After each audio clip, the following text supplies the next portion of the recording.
Bem-vinda! No vídeo de hoje eu vou conversar para vocês sobre digestão. A gente vai conversar um pouquinho sobre a questão de digestibilidade. Tenho bastante paciente no consultório que vem com essas queixas de problema de digestão, de se sentir muito pesado, até alguns gases. E a gente vai conversar hoje como que a gente pode resolver isso. Espero muito que gostem e vamos pro vídeo. E para quem não me conhece, eu sou a nutricionista Bruna Harm. Eu tenho aqui no canal uma playlist que chama Me Conta Nutri. Eu vou deixar aqui nos cards, vocês podem ir lá conferir. Tem muitos vídeos sobre nutrição, tem muitos vídeos de dicas, tá bem legal. E hoje vamos falar sobre digestão. Eu já fiz um vídeo sobre gastrite aqui. Se for alguma questão nesse aspecto, você pode conferir nos cards também. E na playlist a gente também vai encontrar esse vídeo. Mas hoje a gente vai falar sobre dificuldade de digestão. Então, aquele paciente que fica estufado logo após comer, aquele paciente que apresenta muitos gases, aquele paciente que se sente pesado depois de alguma refeição. É importante a gente identificar se tem algum alimento específico que atrapalha essa digestão.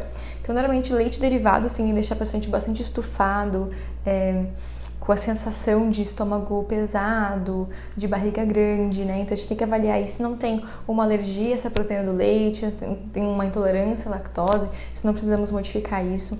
Tem muitos pacientes que têm um processo de digestão muito mais delicado com carne vermelha, principalmente quando come alguma carne vermelha fica mais pesado, sente até uma certa letargia ou um sono após a refeição.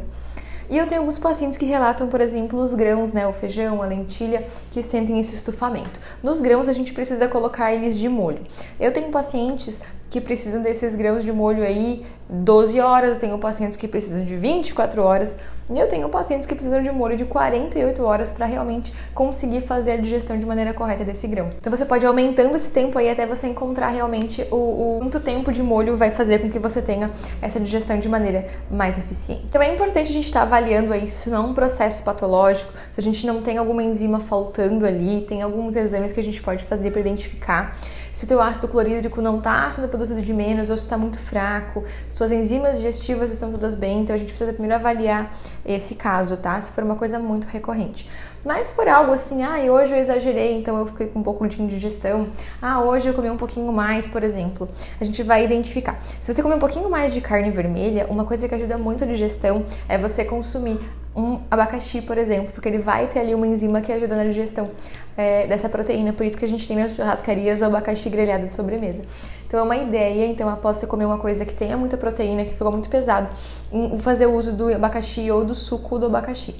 Quando a gente está falando de gorduras, tem muito paciente que tem dificuldade de digestão de gorduras, tem até alguns pacientes que falam que fazem uso daquelas bebidas alcoólicas bitters, que eles vão fazer o quê? Todo o processo amargo na língua, ele tende a induzir o fígado a produzir mais bile. Então, por isso que eles tendem a ajudar na digestão quando a gente está falando de gordura.